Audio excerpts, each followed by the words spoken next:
Dans cet atelier, nous allons vous proposer de vous initier à l'utilisation d'un client FTP. Le client FTP que nous avons retenu est FileZilla, édité par Mozilla. Vous devez avoir préalablement chargé et installé le client sur votre ordinateur. Nous allons maintenant l'ouvrir, tous les programmes. Ensuite, nous allons dans le répertoire FileZilla et nous cliquons sur l'icône de FileZilla, de sorte à ce que le client FTP s'ouvre. Pour vous connecter en FTP sur un serveur distant, vous devez avoir plusieurs paramètres fournis par votre hébergeur. Le premier paramètre est le nom de l'hôte, donc à savoir du serveur distant. Vous devez avoir l'identifiant et le mot de passe. En ce qui concerne le port, il est facultatif si vous utilisez le port par défaut, à savoir 21 pour un client FTP. Nous allons donc programmer ici l'adresse IP de notre client FTP.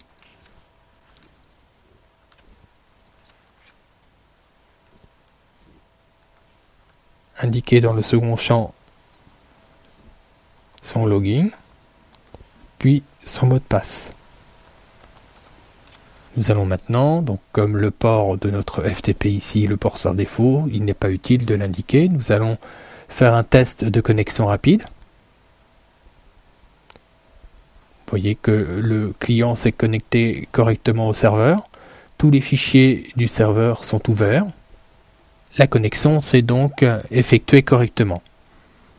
Si vous désirez enregistrer cette connexion dans les connexions permanentes du manager, il est possible de le faire automatiquement sans avoir à ressaisir ces paramètres en cliquant sur Fichier, puis cliquez ensuite sur Copier la connexion en cours dans le gestionnaire du site. Vous vous retrouvez donc dans le gestionnaire du site et il ne vous reste plus qu'à indiquer le nom que vous désirez attribuer à votre FTP.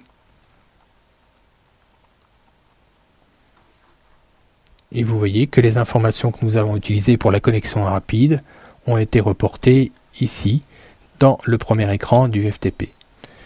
Cliquons maintenant sur Avancer. Comme vous pouvez le voir derrière sur la fenêtre de droite qui correspond au serveur, toute la partie web de notre serveur se trouve dans un répertoire qui porte le nom HTTP-Doc. Nous allons donc indiquer ici que le répertoire par défaut s'appelle HTTP-Doc.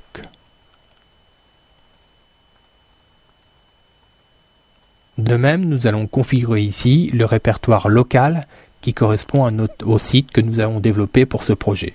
Cliquez sur Parcourir. Nous allons donc sur l'ordinateur. Il s'agit donc d'un site dynamique que nous avons placé dans un WAMP serveur local, mais peu importe, quel que soit le répertoire, la démarche est la même. Nous allons sélectionner ensuite le répertoire du projet et nous allons valider ce chemin. Vous voyez que le chemin est reporté ici. Nous allons renouveler de nouveau la connexion, de sorte à voir si les deux dossiers, le dossier local et le dossier distant, sont corrects. Donc là, comme la connexion a été déjà établie, il nous indique, donc si nous désirons interrompre la précédente connexion en reconnecter une nouvelle, nous allons valider cette option. Voilà, nous reconnectons. Donc nous voyons ici que nous avons notre projet local qui est visible, celui que nous avons développé. Par exemple, vous pourriez avoir développé ça avec un éditeur comme Dreamweaver ou l'éditeur de votre choix. Et ici, nous avons plusieurs répertoires qui sont en général présents sur votre répertoire HTTP-Docs ou le répertoire web. Il peut s'appeler autrement selon la structure des sites. Lorsque vous récupérez donc un hébergement qui n'a jamais été utilisé. Nous allons faire un peu de jour de ce côté-là en supprimant les fichiers dont nous n'avons pas besoin.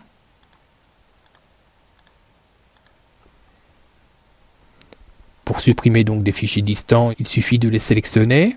Ensuite, vous faites clic droit et vous validez l'option supprimer. Confirmer.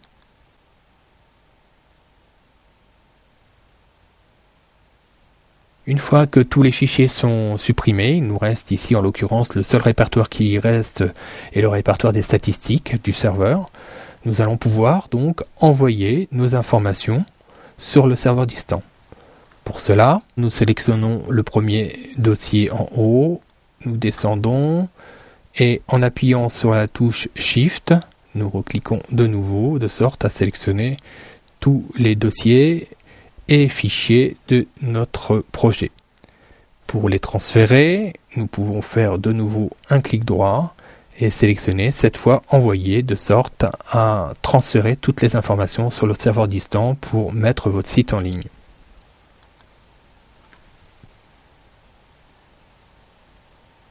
Comme vous voyez, en bas de la fenêtre du client FTP, nous pouvons voir quels sont les fichiers qui sont en cours de transfert.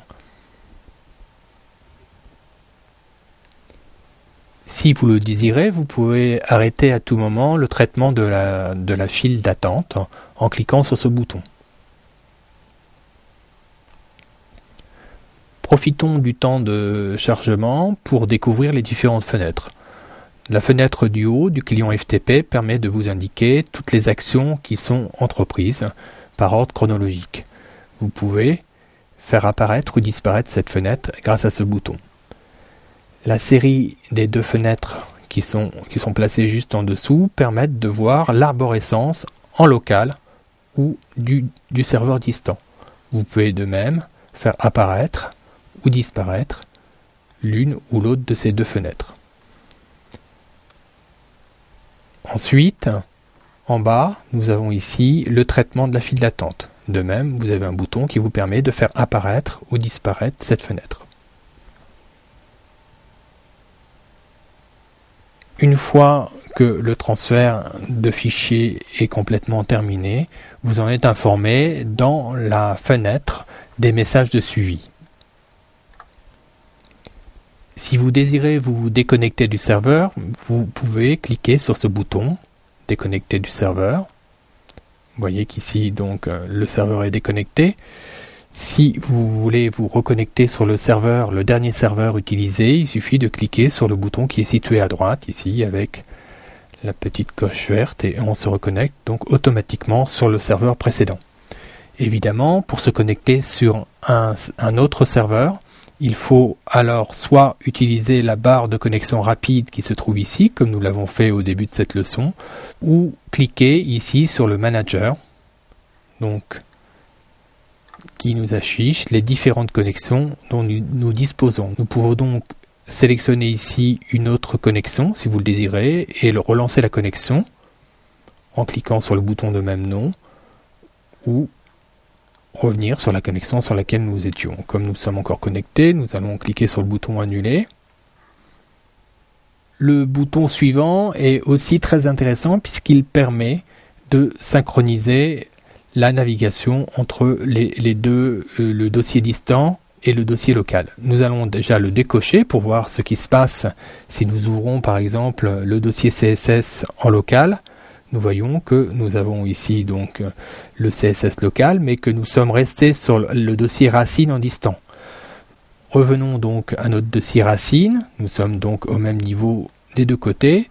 Si nous activons maintenant la synchronisation, ici, et que nous réitérons la même expérience, à savoir donc nous allons sur le dossier donc CSS, vous voyez que de l'autre côté, la commutation sur le dossier CSS s'opère de la même manière. Nous pouvons ainsi monter ou descendre d'un côté comme de l'autre. D'ailleurs, si nous allons ici sur le dossier BO, nous voyons aussi que en local, la fenêtre ici s'est configurée sur le même dossier. Revenons donc à la racine de notre projet. D'autre part, si entre-temps vous avez créé un nouveau fichier dans le répertoire où se trouve votre site local, ou si vous avez mis à jour ces fichiers, vous voyez que nous ne voyons pas les mises à jour apparaître ici. Il faut pour cela solliciter le client de sorte à activer la mise à jour en cliquant sur ce bouton. Et comme vous pouvez le constater, donc il y avait eu un fichier robot.txt qui avait été créé, qui apparaît désormais. D'autre part, il est intéressant du côté serveur de faire apparaître certains fichiers cachés. Je pense notamment aux fichiers htaccess qui sont quelquefois très intéressants à modifier. Pour cela, pour les faire apparaître, il suffit dans le menu ici de cliquer sur serveur, puis de sélectionner forcer l'affichage du fichier caché. Si nous sélectionnons donc cette option, nous avons une notice, une fenêtre d'information qui nous indique qu'il est possible que ça ne fonctionne pas sur tous les serveurs. Nous validons cette fenêtre et nous voyons le fichier caché qui apparaît ici. Nous pouvons ainsi le récupérer et le transférer sur notre serveur local. Pour cela, sélectionnez-le, faites un clic droit et cliquez sur télécharger pour le rapatrier sur notre serveur local. Il est donc maintenant du côté local et vous pouvez l'ouvrir avec l'éditeur de votre choix. Enfin, si vous avez des photos qui peuvent être téléchargées par un espace d'administration, par exemple, à l'aide d'un script PHP, il faudra au préalable modifier les droits du répertoire dans lesquels les photos pourront être copiées. Admettons que ce répertoire s'appelle photo. Nous sélectionnons donc photo à droite. Nous allons faire un clic droit et nous allons choisir cette fois l'option permission de fichier. Nous retrouvons donc, comme nous l'avions vu déjà dans le cours théorique, la fenêtre d'attribution des droits. Et vous pouvez, selon l'usage que vous désirez en faire, cocher écriture, par exemple, pour les permissions du groupe, et valider. Donc là, on est en lecture, en écriture pour le propriétaire et les groupes. Donc on peut valider cette fenêtre. À noter ici que vous avez aussi la possibilité, si votre répertoire contient d'autres répertoires, d'opter pour ce qu'on appelle la récursion dans les dossiers, c'est-à-dire que ces droits, dans ces cas-là, seront répercutés par héritage dans tous les dossiers enfants du dossier dans lequel nous nous trouvons. Donc nous allons cocher tous les droits d'écriture et nous allons valider cette fenêtre de sorte à pouvoir y télécharger des fichiers, des nouvelles photos par la suite par le biais de l'espace d'administration. Voilà, nous en avons terminé avec cet atelier sur le client FTP. Nous allons passer maintenant à la leçon suivante.